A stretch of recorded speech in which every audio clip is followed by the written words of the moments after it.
right, everyone, it is 2:03. We're going to go ahead and get started.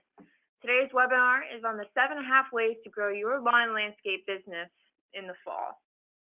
My name's Katie. I'm going to be emceeing today's webinar, which is also going to feature both Rob McCoy. Rob, you want to say hello? Hello, everyone. And Barrett Erthick. Barrett will be joining us for the second half of today's webinar. I'm extremely excited to be interviewing these two gentlemen today because both have run lawn and landscape businesses in the past. And so I feel there's a lot that they can offer from their perspectives on how they ran their business in order to grow it in the fall. So before we go ahead and get started, we do just want to have a little bit of background on who's on the line. So I'm going to go ahead and launch this poll. 1 second, it's going to get a little confused as it sets up the poll. So, are you currently using Holganix products? Select all that apply. Are you using the Holganix Bio 800 products? Anything that's refrigerated. Holganix Blue Sky 2100, Holganix 3000, Holganix 21020, the Holganix Granular, not yet, or I'm a distributor or Holganix employee. I know there's a bunch of other products too that I did not include, but I only get 5 options. All right, we have 56% of the vote. Can we get it up to 80? Nicely done, guys. All right, so here are the results. 50% of our audience today is using the Bio 800 product, 43% are using one of our liquid fertility products, and 14% are using granular. 30% are not using Holganix yet. Okay, great. Pretty awesome. So today's webinar isn't necessarily going to go over the Holganix product line. 1 second while I put this back up. Today's webinar is on growing your business. But we will have future webinars that are scheduled in August that will be going over the Holganix product line. Today's agenda is we're going to begin with our lecture. You guys have signed up to hear. And then we'll go into the audience Q&A, and we'll have audience polls throughout. So hold on 1 second, guys. I'm going to have a slight tech problem while I shift gears. All right. So tip number 1, low-hanging fruit, targeting your cancel customer list when lawns are at their weakest. Rob, why is late summer, early fall the key time to be hitting up the cancel list? So I can tell you that, what we started off doing was before we would start generating leads in the spring, we would start calling cancels from the previous season to kind of warm up the sales team and get in rhythm, and it really wasn't to strategically capture them. Mm-hmm. And then as we built our sales team over the years, and I think that we topped out at about a 30-person sales team, mm-hmm. we had to keep them busy all the time, and we would have lulls with different upsell campaigns, and we would always fall back to cancels. And over time, we realized we started to have success at odd times with cancels. Hmm. And what we found was at the tail end of the summer, if we called cancels then, people were more likely to come back to us because we were contacting them when their lawns looked the worst. So if they left us and went to another company, then all of a sudden they would we're getting them when they're vulnerable. And they're saying, yeah, my lawn's brown, I have weeds that are popping up, I have crabgrass breakthrough, other, different type of weed breakthrough. We tended to have a really good success rate then. And we could then, kind of fall into a decent amount of revenue in the fall because we were starting at a point where their lawn wasn't in good shape. So how do we get it back into good shape? They were very willing to listen then. And I'll tell you that it was we were over a $10 million lawn care company, and one season we had $1 million in cancels. Mm. And we put a pretty specific effort on that. Like we had salespeople who got pulled off of sales and only focused on cancels. we had a pretty good success rate with that. Surprisingly, the reason that we were successful was just because we were willing to listen. And then the trigger question that worked every single time was when we asked the customer, what would you do in order to make this work for you? And the solutions that I was scared to ask that question at first, but the solutions that they came up with were so easy for us to fulfill that we were more than happy to do it because we were getting a customer that we were familiar with. And if they were a bad customer before, we weren't calling them. We were only calling the customers that we actually wanted back. We didn't want them all back. So that was really a good trick, and it was, the timing was key, that question was key, and it kind of made it so we took the guesswork out of it. Nice. So listening to your canceled customers, which sales 101. You would think, but a lot of times you're scared to ask that question. I can imagine. It's almost like opening Pandora's box. Yeah. But then secondly, the fact that the lawns are looking terrible at this point, your competitors' lawns are looking terrible at this point. So now's the time when their pain is at their greatest. Right. And so here's just a couple of stats as you're looking at setting up a cancel customer campaign. And this is taken off of Barrett's company in the past. He had about a 20% close rate when he combined telemarketing with some sort of direct mail. Now, if you didn't want to do telemarketing, you just wanted to do direct mail, it's a 2.5 to 5% close rate is usually what he saw. Is that about what you saw as well, Rob? It is, and I'll tell you, when you think of telemarketing, people always think of someone calling and selling. If you think of telemarketing as someone calling and listening, you can't listen through a direct mail piece. Yeah, okay. So that was the difference on the cancel campaigns, is that these people often felt like they weren't heard. So that's where you had to start every single time. That's interesting. So huge difference comes down to listening. So tip number 2, golden streets, targeting your most profitable prospects. This is a buzzword that those that are using Holganix have probably already heard about the golden streets, but why don't you go ahead and give us the definition, Rob, in your words. Well, I'll back up just a second, because when we're talking about growing your business at any time of the year, you can grow it in a lot of different ways. You can grow your gross revenue, but when we talk about growing profitability, which is probably paramount over everything else that you can grow, golden street philosophy is why we would focus on that here, because it is strictly designed to get you that profitable customer. So golden street, think of it as a neighborhood that has over 100 homes. We use different parameters when we use the golden street philosophy. The age of the home, how many homes were on a street, so that we would know, when we would go out for one stop, one customer, it was very easy to know what the profit margin was, because we had a ton of those one-stop customers. But as soon as you got to the second customer, your profitability jumped up, because you wouldn't have drive time, you wouldn't have load and unload time. It was just more efficient for manpower. And when you could get beyond even 2 and you start to get into 3, 4, 10, 15 on a single street, the profitability was through the roof. So then we started to focus on, well, how do we just get the neighbors of all of our customers? We would have certain neighborhoods where we knew that the property values were there. Based on the demographics, it was typically 2 working adults, so they wouldn't have someone that wanted to spend that much time on their property. So I think that the key with this is, if you can identify your golden streets, then it helps you with all the other aspects.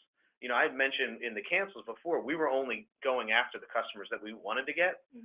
Golden streets was one of those ways that we identified which customers we wanted. So if you had a classification of customers with A, B, C, and X customer, and A being that they hit all the parameters. That could be even like, do they have window treatments in their windows of their house? We would look at details like that because it would tell you, are they going to spend money on window treatments or their lawn? They're probably going to spend money on getting window treatments before their lawn. So if they don't even have that, then it doesn't make sense for us to try and call them. And it also was, we didn't want a house that was brand new because typically homeowners would think that their lawn was going to come in the way that a builder would intend it to. So they would go through a season of struggling and trying to do it themselves and throwing an application on here or there.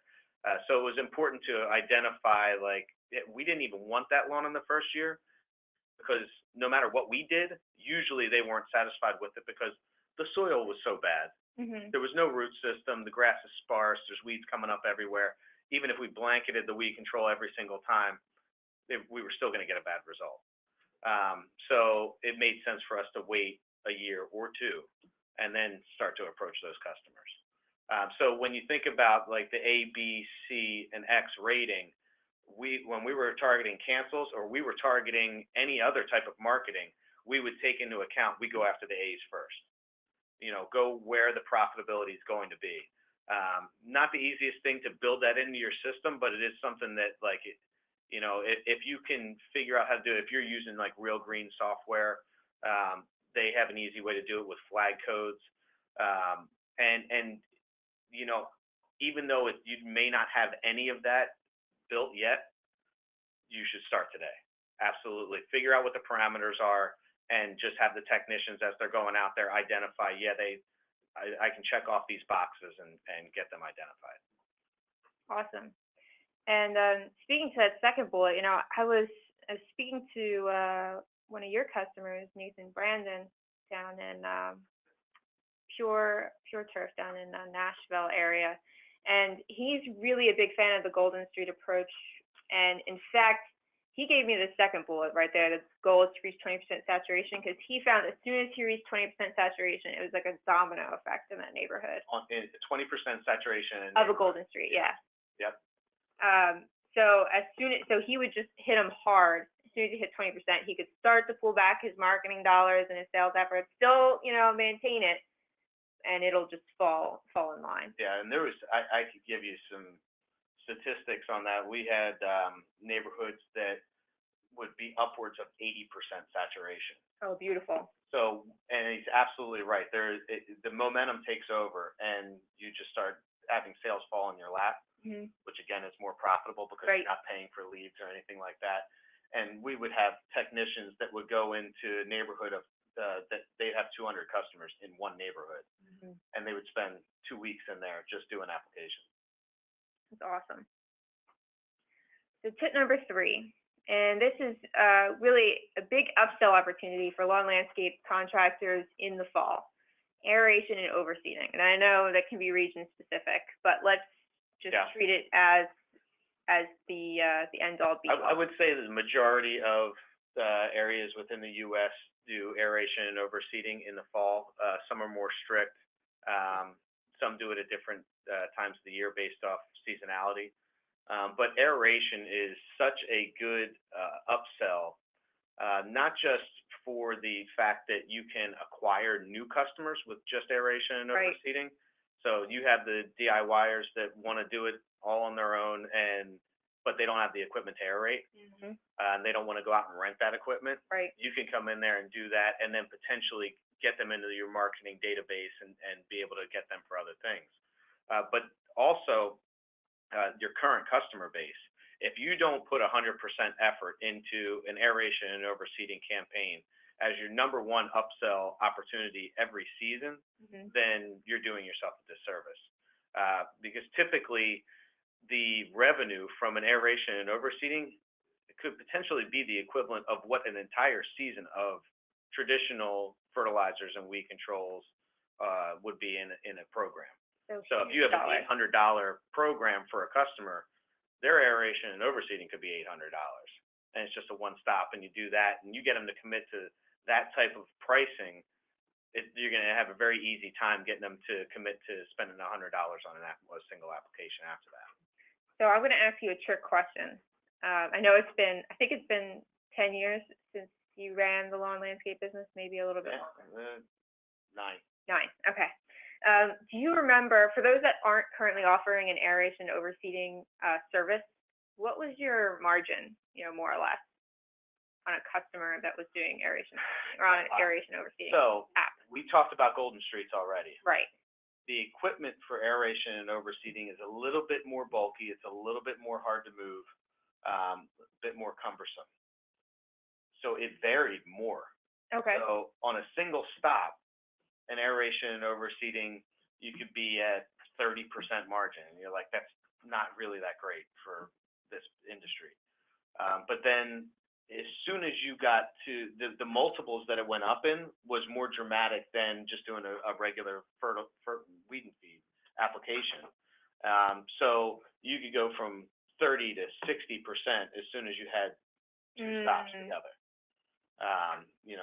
And aeration and overseeding was definitely one of those things where you wanted to knock on doors. If you were a technician that was out there, because you would typically do like 24 stops with a weed and feed application, and like 7 to 8 stops with the aeration and seeding. So if you could eliminate the load and unload time and all the cumbersome aspects of it by knocking on the neighbor's door and saying, hey, I just did this over here. Were you planning on seeding your lawn? Don't even ask about the aeration. Because if they were planning on doing any seeding or filling in the bare spots of their lawn, the trick was, well, we can make that more effective with aeration. And we have the equipment here, and your neighbor, the Millers, that's what they just got done. And, we want to make sure that you have the same level of effectiveness. You can play that social game with them.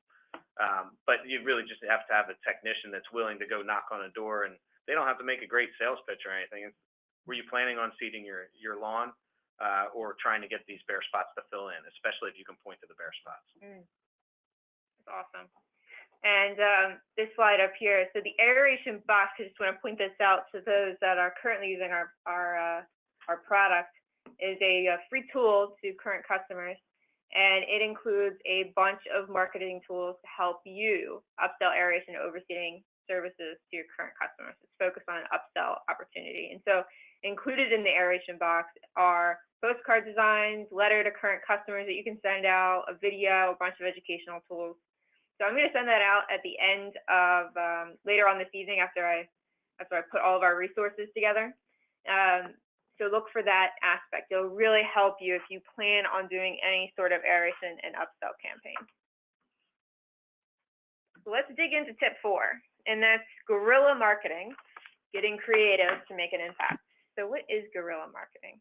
So guerrilla marketing to us was going out there and hitting the pavement. Like, nobody wants to just go knock on doors. And I mentioned the sales team that we had before, and the most challenging sales people to keep were our outside sales reps, not the ones that were on the phones, the ones that would go door to door on a daily basis. And we would keep them for a month and a half and they would split.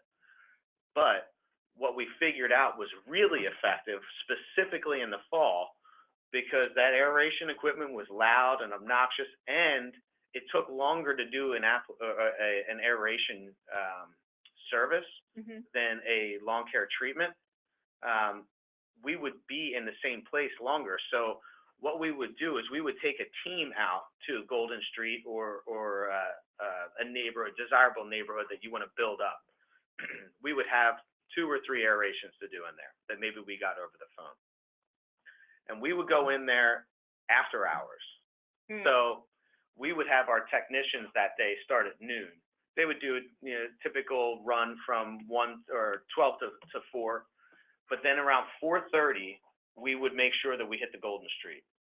And we would hit it with everybody. And at the time, everybody in a crew we would have like 2 aerators, 2 push spreaders for the seed, and we would have like 5 other people that were knocking on doors. So there was a lot of commotion happening. There was a lot of momentum that was able to be built, and we would stay out from 4:30 until dark And we had a decent amount of daylight to work with because we're still really dealing with the tail end of the summer at that time. We would start doing that in the end of August and carry it through September. So and it sounds crazy. We had headlights on the aerators. So we would keep going and going and going as long as we kept selling.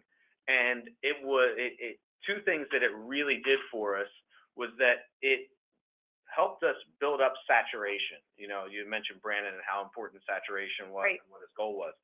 It built up saturation. It built it up quick. It gave us revenue right away because if we were going to do the service and we were selling it to them face to face, we were getting a check right then.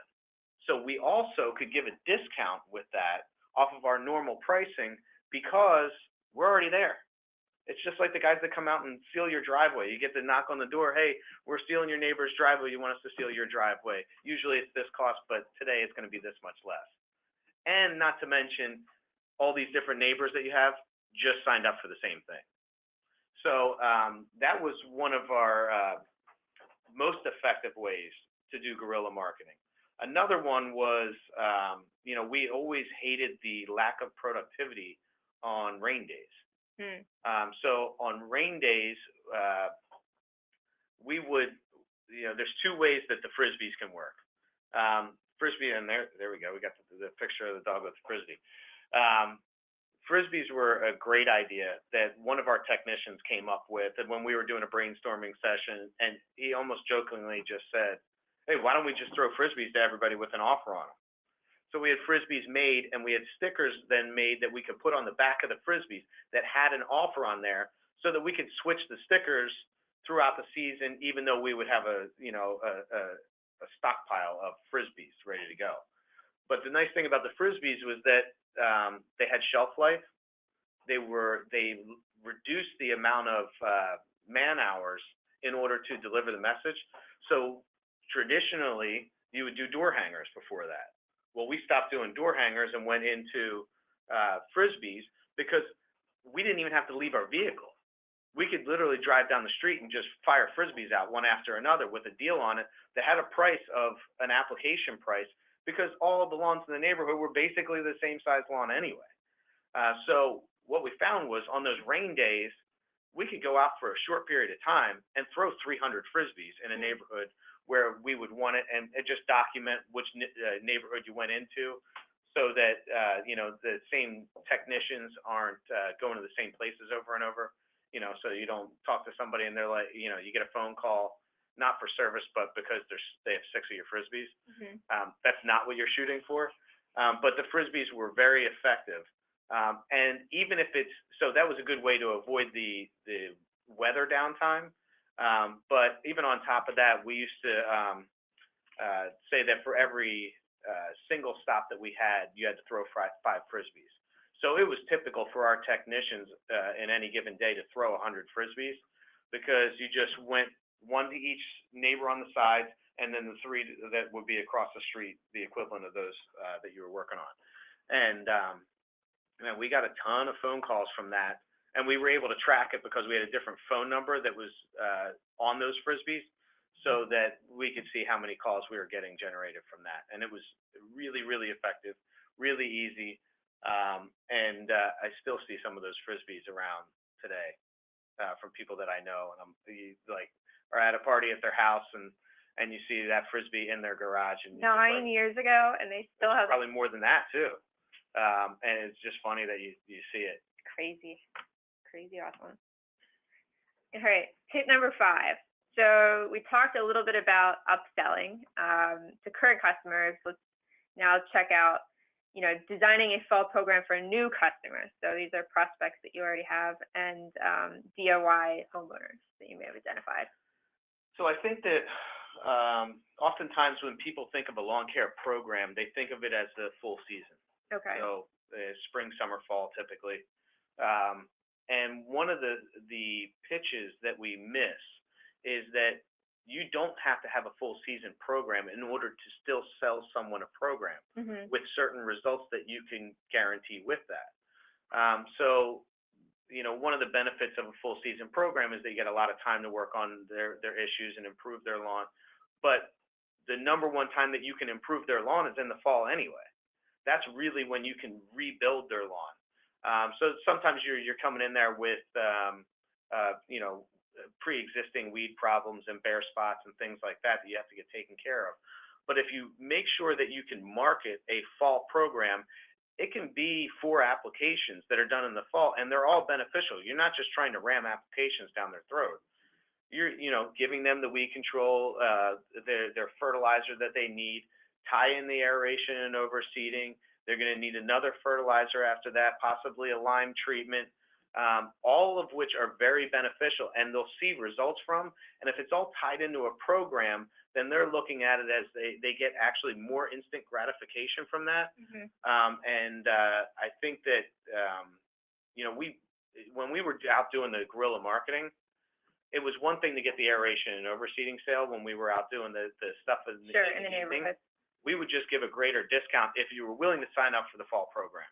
Gotcha. So if you, we can do the aeration and seeding for you today, but if you decide to sign up for the fall program, we'll give you one of those applications for free. Well, we're already making money on it because we know that we're lining up customers on the same street and they're all getting the same applications. Mm-hmm. So it was, even though it was, it seemed like we maybe were giving away a lot, it was so profitable and we were getting the sales so fast that we didn't care. It was worth it. You just got, you know, in a 4-hour time period, you just got 12 to 15 new customers on the same street. Yeah, I'd take that. And in addition to going towards the neighborhoods where you already have customers, those golden streets, a couple other sources to look for are your any low-hanging fruit you have. For example, your canceled customer list, or anyone that that maybe you've given an estimate for, but you haven't closed. Now's a good time to drop the fall program on them. Well, you remember with the same reason that we were targeting canceled customers at that time. Right. You can target anybody at that time. Sure. As long as you have a clearly defined fall program. Mm-hmm. You know, if you're not treating it like, oh, there's still this many applications left in our program this year, nobody wants to just buy like half of a car. Right. But okay, gotta package it appropriately. Yeah, you got to make sure you lay it out as, man, there's a great deal right now that we can get results inside of 3 months, and you know, here's what the program is. You may not even call it the fall program. You may call it something else, like the quick start program or something like that. Just because they can take advantage of the season that they're coming into, and they're typically at a point where their lawns are struggling, and they're tired of it at that point. They just went through 2 months of cookouts and everything, and and their lawn's dormant at that point. So tip number 6, capturing money early with late season prepays. So this. You know, I like this when we talk about the different ways to grow your business, and I mentioned profitability and cash flow is always something to take into consideration. Offering late season prepays it's not what it sounds like. So typically a prepay is you pay for the service, you're going to get this percentage off if you pay it all at this point in time. What I'm suggesting is that if you prepay for the remainder of your program, we're going to give you this additional service for free that you've never had before. So it could be a flea and tick application. Now the trick of this is a flea and tick application can get done with another treatment that you're already going out there to do. But it's also a great way to introduce a new program that they're going to be getting. So then instead of giving them a cash discount, you're giving them a new service in addition to what they already got. So they're technically not getting discounted on anything that they already had. But you're growing the business because their discount is an introduction into a new. So if you have lawn care customers, but you have a tree and shrub program, or vice versa, you can easily introduce the other program with an application as the discount. And the reason it's good to do it at that time, at this time of year, well, the fall, which we're coming into, is because it will still be fresh in their mind for the spring when you say, hey, here's your prepay offer for both programs. So the following year, your revenue can go up dramatically because they got that free introduction, which was not really free in the sense that you were guaranteeing that you had the customer for the remainder of the year because they could still take advantage of a prepay offer. I hope I explained that well. No, I think we get it. I think we get it. I guess we'll find out. We'll find out with the questions. Yeah, that's true. Tip number 7, upsell opportunity number 2. So the first one was aeration overseeding. Here's our second, and that is plant installation. So fall is for planting. Yeah, I mean, one of the things that people don't often, and I say people, lawn care professionals, even landscape professionals, one of the things that is not thought about is there's a lot of opportunity where new landscapes get installed in the fall. And at different times of the year, but fall is pretty heavy planting season because usually plants are more successful if they're planted in the fall. You can have a service where you get possibly a root-in application. Okay. Where you offer your current customer base, if you've had any new trees or shrubs installed, we can come out there and do an application specifically designed as a root drench in order to make sure that your trees and shrubs, your new trees and shrubs, don't just survive, but they thrive. So all the landscapers that are out there doing installs, if you're a lawn care company, you can take advantage of that. If you're a landscaper doing the installs, you can take advantage of getting more revenue out of the installs that you just did. And that can then turn into full programs as well. But if you just focus on the installation, you could really make an impact there with treatments that are extremely easy to do. It has high profitability because you're just doing a soil drench. I mean, you can use the Bio 800 products that Holganix has. You may not even need fertilizer with it, but you could put a little bit of fertilizer in there and you really get a dramatic difference in how those new trees and shrubs root in and how well they adapt to soil that was not their native soil so that they feel as though it's their native soil. And that's like totally off, you know, you have a customer base already. How do you grow that customer base? How do you increase the revenue per customer that you're looking at? Where, you know, say that your typical revenue per customer is $500 a year. How do you take it from 5 to 6, 6 to 8? This is just another one of those ways that, hey, we can do a simple root-in application for you just because we have the equipment to do it. Now, why would somebody do this? Why is this a good idea for a homeowner? If you take the simple like Best Buy or Walmart philosophy of like what happens when you buy a TV, they sell the insurance policy. Sure. They don't like, and a lot of people will say, well, landscapers typically insure this stuff for a year. Well, I don't know if everybody figured this out. Your TV is insured for a year too, but you're still buying an insurance policy for it because you know what your investment just was. So if you get a landscape installed, even if it's a minor landscape, it could be 10 grand, 15 grand of worth of trees and shrubs that are getting installed.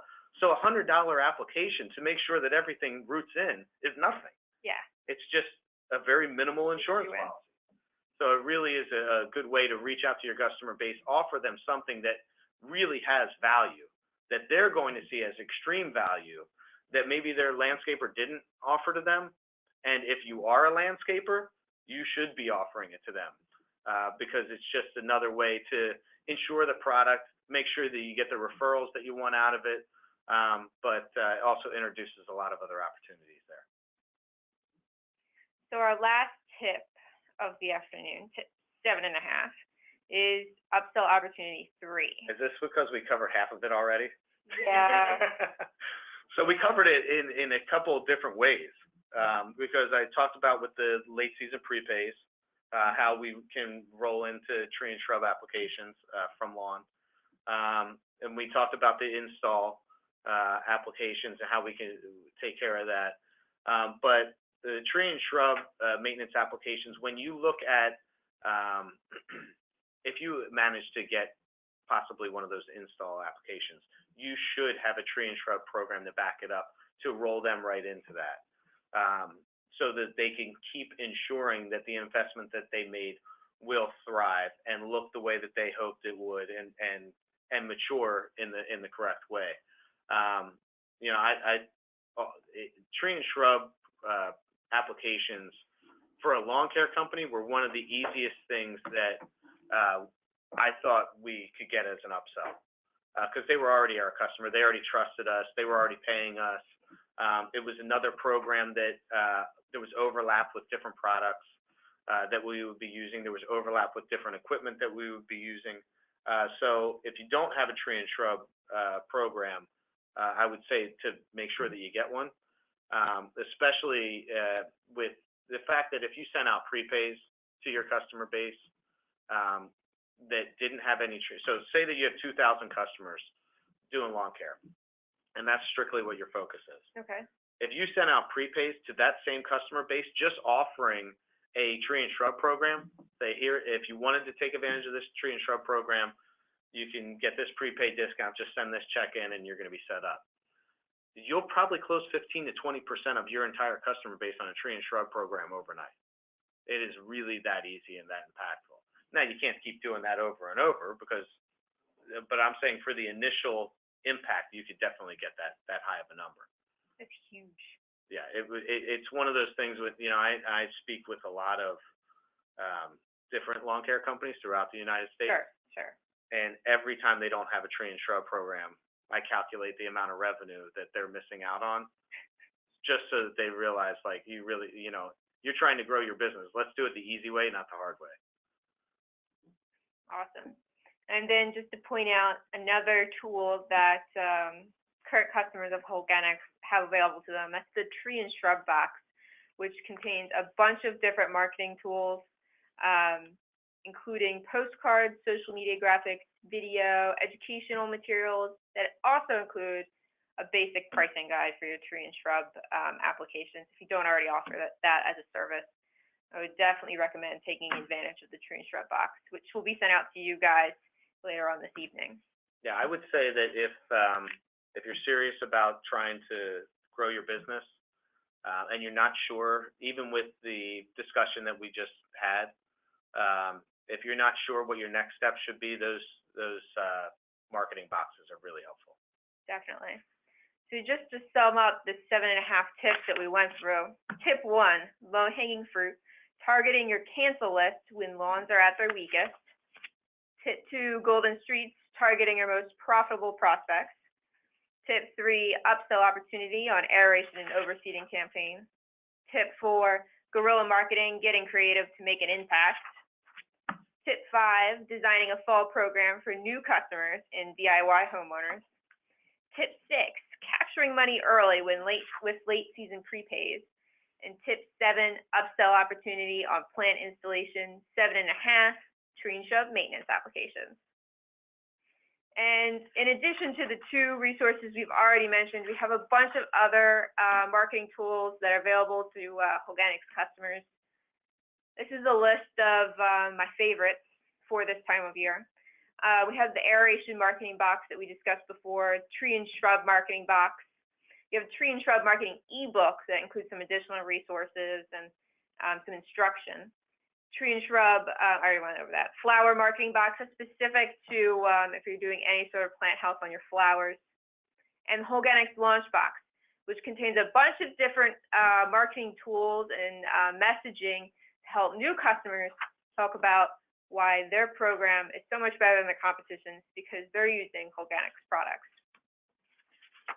And so with that, let's launch into the audience questions. Hold on one sec, guys, while I switch over our monitor. It's going to get a little funky on me, as usual. All right, guys. Whoops. Again, it's going to get funky on me. We'll just not even touch it so it doesn't do it again. All right. So what kind of questions do we have for Mr. Robert McCoy? Robert. Well, my parents called me. I apologize. Trying to make you sound like an adult. I've been working on that for a long time. All right. Here is a question from Joe over in Louisville. He's asking if, I'm sorry, I'm not looking at the thing. What was the expected close rate of the tree and shrub? I missed it. I would say safe side 15%, and I've seen 20%. Awesome.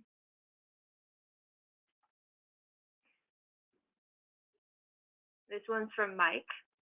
What would you recommend during an installation? You mentioned the Bio 800 and maybe a little fertilizer. Was there anything else you would recommend? Based off of our products, I would do the Bio 800 bloom and mix in about 1/8 of a pound of Blue Sky, just so it has some nitrogen in there to provide some growth. But that's also a slow-acting nitrogen that also has microbial food in there, food sources. Okay. So it builds the biology that's in the Bio 800.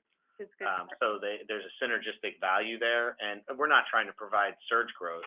We're trying to make sure that we get root development. So that combination would definitely provide that. And the reason for the bloom versus potentially using the Bio 800 tree and shrub is that if there was ornamentals that were planted, if I'm a homeowner, I want to see the results of that. The reason I got that tree or shrub that would potentially have blooms on it is so that I can see the blooms. Sure. If you think about when you're going to get referrals based off of a landscape install or any job that was done, it's going to be very close within the time that it was done, because that's when people are going to come by and notice it. I don't want them to notice it and it look like it's shriveled up and barely surviving. I'm not going to get very many referrals that way. I want them to see it when it's thriving. So you're trying to, get a combination of when it's going to get noticed and when you can make it look good. So the bloom tends to do that a little bit quicker. Okay. This one's from Martin. How would you recommend that I approach a canceled customer campaign? What are these steps? So obviously you're identifying the customers. We've mentioned the golden streets before and trying to prioritize them. You can, off of a simple customer list, you can prioritize based on payment history, whether anybody's past due.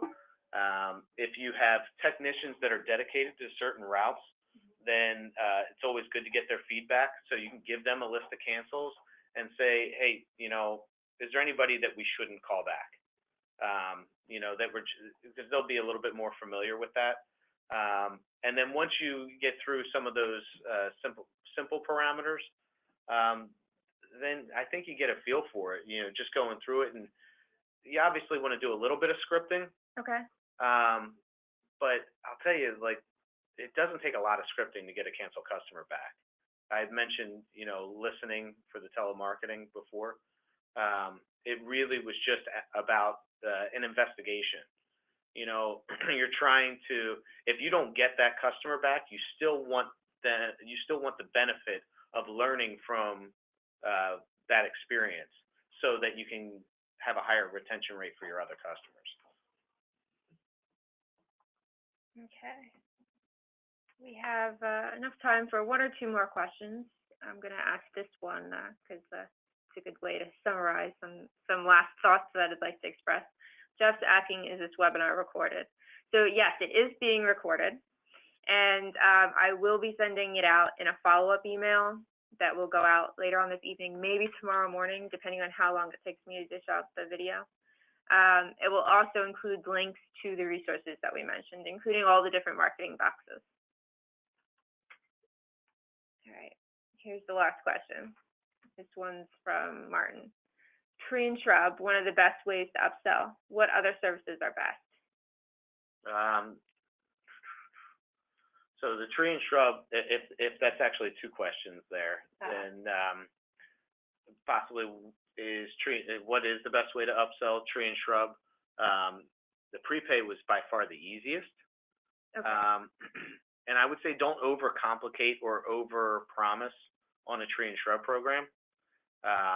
You could run a tree and shrub program with, that has 2,000 customers with one horticulturalist and 5 technicians that are just going around doing treatments because of the technology today.